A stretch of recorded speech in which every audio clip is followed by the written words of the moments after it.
우리가 매일 먹는 밥, 이게 언제부터 생겼는지 생각해 본 적 있나요? 사실 인류는 아주 오랫동안 밥을 만들어 먹지 못했습니다. 오늘은 인류의 삶을 완전히 바꾼 첫 번째 혁명, 농업혁명 이야기입니다. 인류는 수십만 년 동안 사냥하고 열매를 따며 살았습니다. 먹을 것이 없으면 이동해야 했고 내일 먹을 것을 장담할 수 없었습니다.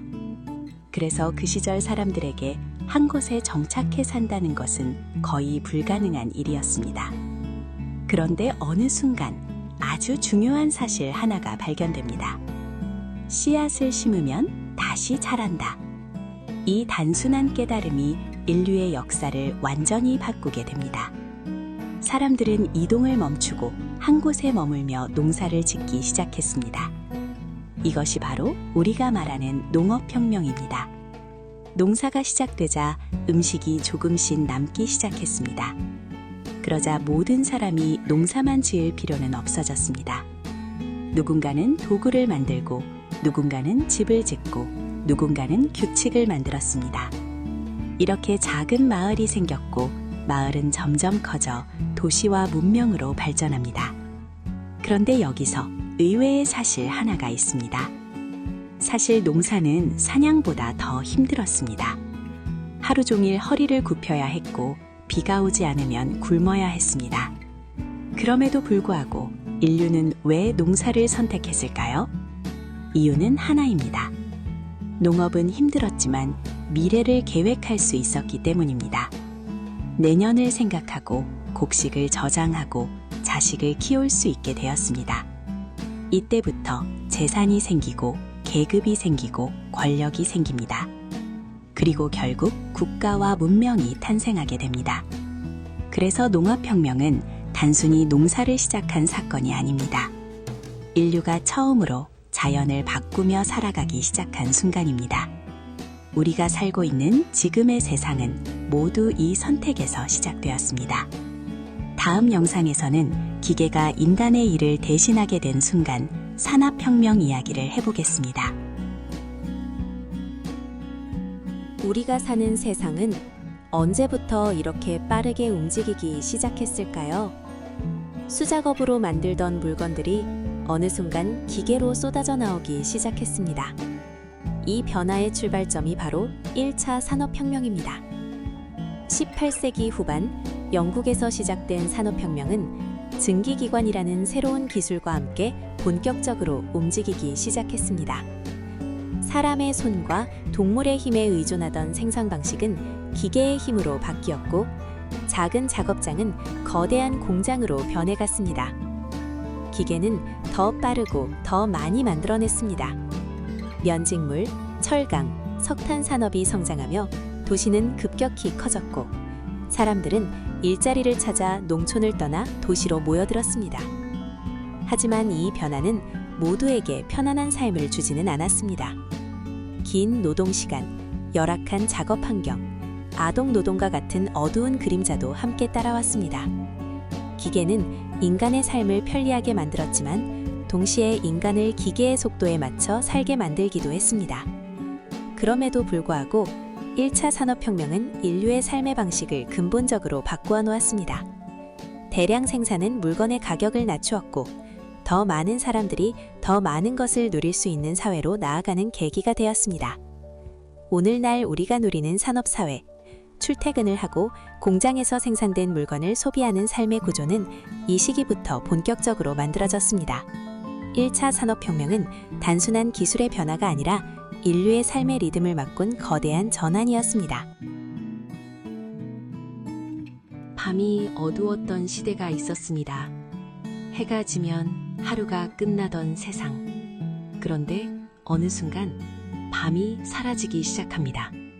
오늘 이야기는 전기가 세상을 바꾼 순간, 2차 산업혁명입니다. 1차 산업혁명 이후의 세상. 1차 산업혁명으로 기계와 공장이 등장했습니다. 하지만 여전히 공장은 느렸고 도시는 불편했습니다. 사람들은 또다시 질문합니다. 더 빠르게, 더 많이, 더 정확하게 만들 수는 없을까? 2차 산업혁명이란 무엇일까? 2차 산업혁명은 전기가 인간의 삶 속으로 들어온 변화입니다. 증기 대신 전기, 수작업 대신 조립 라인. 생산은 더 빨라졌고 공장은 밤에도 멈추지 않게 됩니다. 세상은 항상 켜져 있는 상태로 바뀌기 시작했습니다. 3. 전기가 바꾼 일상. 전기는 공장만 바꾼 것이 아닙니다. 전등이 켜지고 엘리베이터가 올라가고 전화가 사람을 연결합니다. 도시는 위로 자라났고 시간은 더 촘촘해졌습니다. 하루의 길이가 늘어난 것처럼 느껴졌습니다. 4. 대량 생산의 시대. 조립 라인이 등장하면서 물건은 빠르고 똑같이 대량으로 만들어집니다. 자동차, 가전제품, 생활용품. 편리함은 늘어났지만 사람의 일은 점점 반복적인 작업으로 바뀌어 갑니다. 5. 2차 산업혁명이 남긴 것. 오늘 우리가 당연하게 여기는 전기, 도시, 대중교통, 소배문화. 이 모든 것은 2차 산업혁명에서 시작되었습니다. 삶은 편리해졌지만 속도는 더 빨라졌습니다. 1차 산업혁명이 기계의 시대를 열었다면 2차 산업혁명은 멈추지 않는 세상을 만들었습니다. 항상 켜져 있는 세상 속에서 우리는 지금 어디에 서 있을까요? 여긴 어디? 여긴 어디라는 질문. 지금 이 영상을 보고 계신 여러분의 손안 혹은 눈앞에 펼쳐진 바로 그곳. 이곳은 디지털이라는 거대한 그물망, 정보가 숨쉬는 가상의 공간입니다. 불과 수십 년 전만 해도 우리는 정보를 종이로 옮기고 소식을 듣기 위해 전화를 기다려야 했습니다. 하지만 어느 순간 세상은 빛의 속도로 연결되기 시작했죠. 증기기관이 근육을 대신하고 전기가 밤을 밝혔다면 3차 산업혁명은 우리의 두뇌를 확장했습니다. 컴퓨터와 인터넷이라는 조용한 폭풍, 그 이야기를 시작합니다. 1960년대 집채만 했던 컴퓨터가 책상 위로 올라오면서 역사는 바뀌었습니다. 정보의 독점이 깨진 것이죠. 누구나 정보를 생산하고 가공할 수 있는 시대, 지식경제의 탄생입니다. 경제의 국경도 사라졌습니다. 이제 클릭 한 번으로 지구 반대편의 주식을 사고 물건을 주문합니다. 효율성은 극대화되었지만 그만큼 세상은 더 복잡하고 빠르게 돌아가게 되었죠. 자동화라는 이름 아래 인간의 노동은 효율이라는 시험대 위에 올랐습니다. 3차 산업혁명은 우리에게 유례없는 풍요를 주었지만 동시에 나의 일자리는 안전한가라는 근원적인 불안도 함께 던져주었습니다. 우리의 삶은 어떨까요? 정보의 홍수 속에서 우리의 뇌는 쉴 틈이 없습니다. 거북목 증후군, 디지털 디톡스, 3차 산업혁명이 우리 몸에 남긴 새로운 흔적들입니다. 이제 우리는 3차를 넘어 4차 산업혁명의 문턱에 서 있습니다. 하지만 기억해야 합니다. 기술이 아무리 화려해도 그 기술이 향하는 곳은 결국 사람이어야 한다는 것을요. 보이지 않는 선으로 연결된 오늘, 여러분은 이 기술을 누리고 있나요? 아니면 끌려가고 있나요? 우리가 서 있는 이 디지털 세상의 정체, 여긴 어디? 한때 기계는 인간의 손을 대신했습니다. 그리고 전기는 시간을 늘렸고 컴퓨터는 생각의 일부를 대산하기 시작했습니다. 하지만 지금 우리는 또 다른 변화의 앞에 서 있습니다. 기계가 생각을 따라하는 시대. 4차 산업혁명은 속도의 혁명도 연결의 혁명도 아닙니다. 판단의 혁명입니다. 우리는 질문합니다. 기계는 어디까지 할 수 있을까? 하지만 더 중요한 질문은 어쩌면 이것일지도 모릅니다. 우리는 무엇을 기계에게 맡기게 될까?